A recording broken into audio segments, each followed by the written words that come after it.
Hello there, world of tankers. Welcome to the channel. I'm your host, Droodles Blitz, and in today's video, I am going to be showcasing, in my opinion, one of the best Tier 10 heavies in Blitz, the Tier 10 Swedish vehicle, the Kranvan. Now, I was gonna show this game as my first battle, but when you get a team that does a whopping, 1,000 damage combined, then there's not much to really show. So we're gonna skip past that game. We're going to do another battle in the Kron.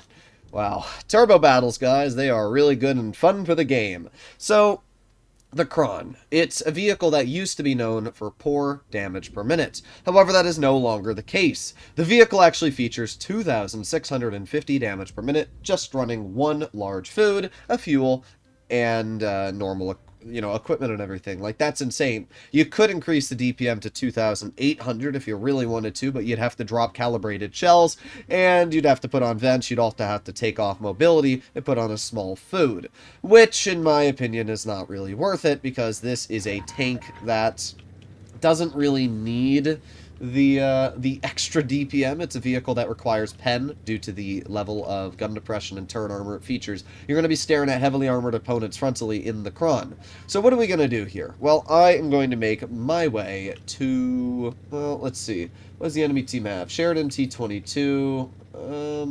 I could go wide, try and support the flank over here. I think that's what I might do to begin with. I think that's just a good play here, because the Kron obviously is almost impossible to cut through when using its gun depression, and that's going to make this tank really, really good on a ridgeline. We got a little bit of assistance damage there for getting that Sheridan shot up.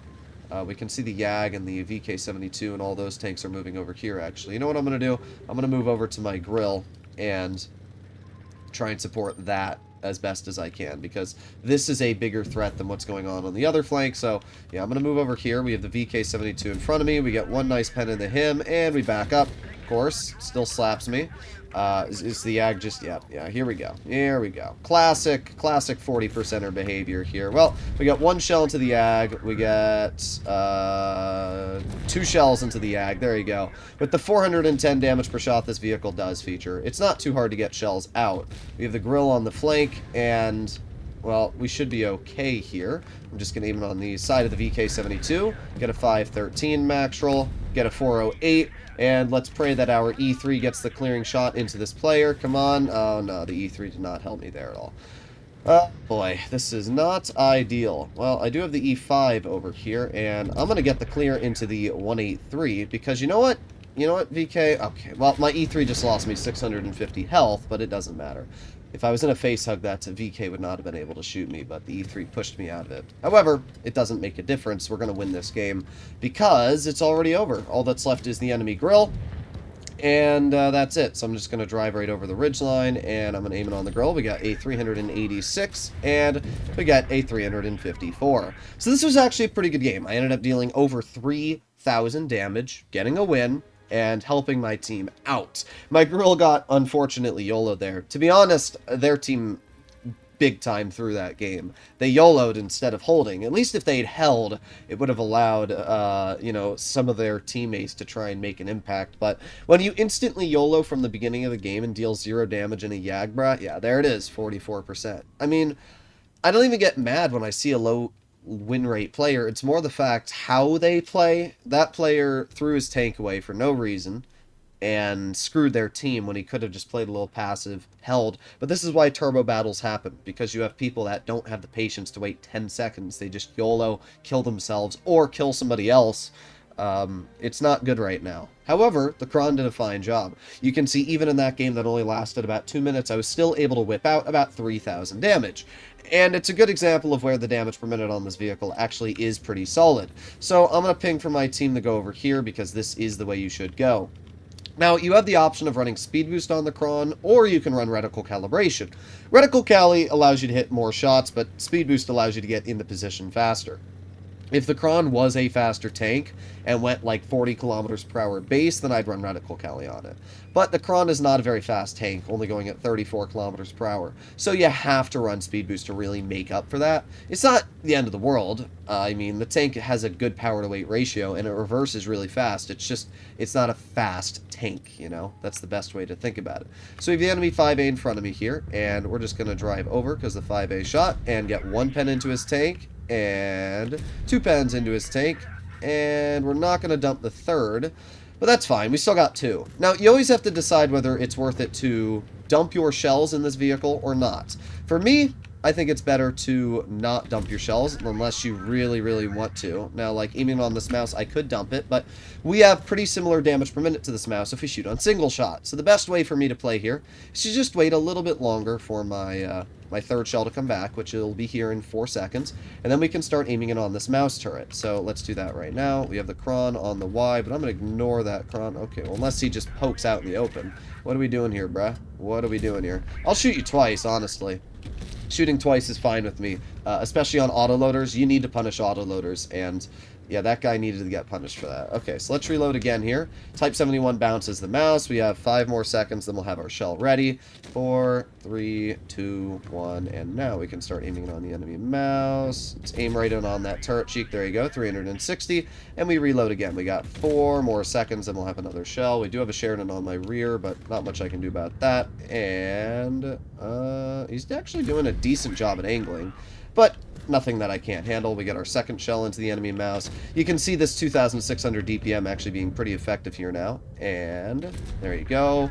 We need 2 more pens, and the mouse is dead. There's 1, there's 2, and...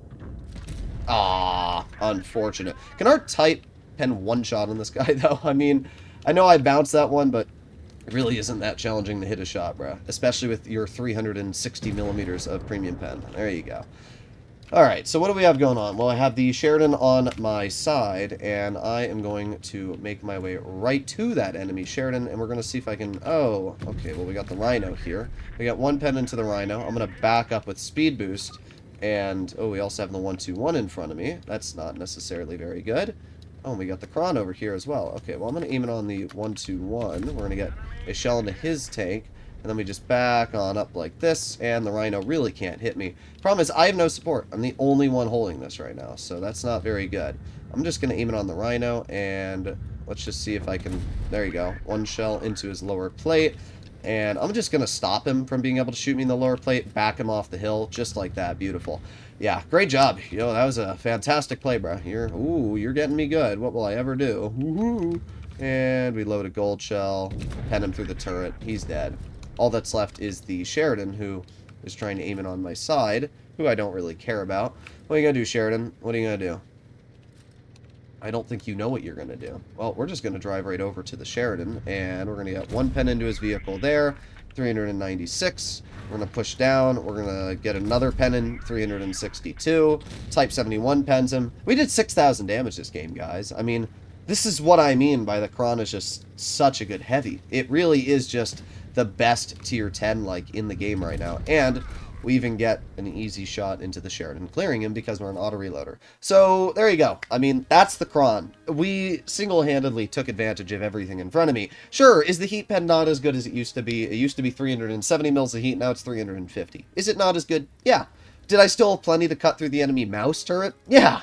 The pen is still fine on the Kron. I did 6,100 damage in this battle, netted over 140,000 credits, and had a pretty damn easy win. This is an incredible tank. The level of damage per minute it features on single shot, the fact that the tank has a nearly impervious turret, has good mobility, especially when you saw me reversing up that hill with super speed boost active.